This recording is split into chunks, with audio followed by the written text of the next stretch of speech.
Wood is hands down one of my favorite materials for creating beautiful and custom projects, especially for an outdoor deck. This built-in bench and privacy wall is a great addition to this outdoor deck. The bench adds plenty of seating without taking up much valuable square footage. The wood lattice acts as a beautiful and organic privacy separation between this deck and the nearby neighbor's yard. And the overhead cantilevered beams offer some filtered shade from the sun.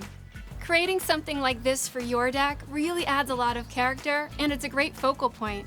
It also helps give your home a more custom, high-end look, and changes like this can really add value, making upgrades like this one a great investment.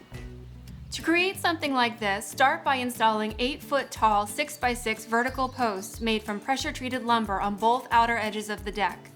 And depending on the width, also a third post in the center to help support the weight of the bench. It's important to note that this deck is ground level. A raised deck is going to have a different requirement, and you should consult an expert before taking on any kind of project like this. Attach the post directly to the deck using post anchors with deck screws. This type of screw won't rust or deteriorate outdoors. Once these are all secured, start by assembling the bench. Measure the depth you want and take into account that most benches are a minimum of 18 inches deep.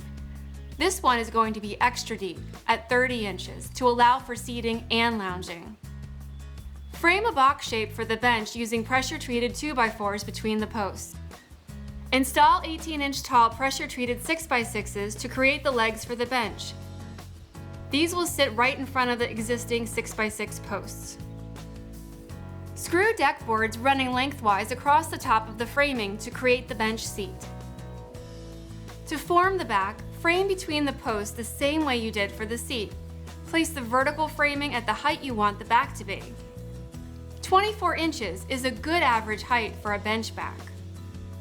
As with the seat, run more deck boards horizontally across the back framing. If you want something a bit more ergonomic, you could always build the framing at a slight angle to create an angled back. Cap the top of the bench with another deck board to finish it.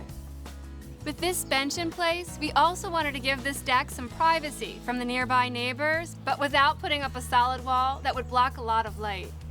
Pre-made wooden lattice is a great choice for creating a privacy screen that still allows filtered light and breezes to come through. To install these panels, we simply cut the lattice to fit between the posts, and then attach vertical 2x2 pressure-treated wood to act as a frame on both sides.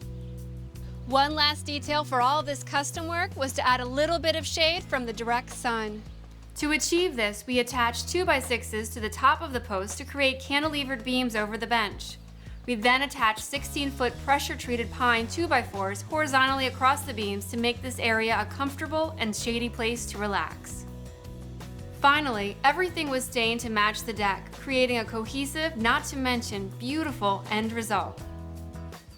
For more information on projects like this, visit woodnaturally.com.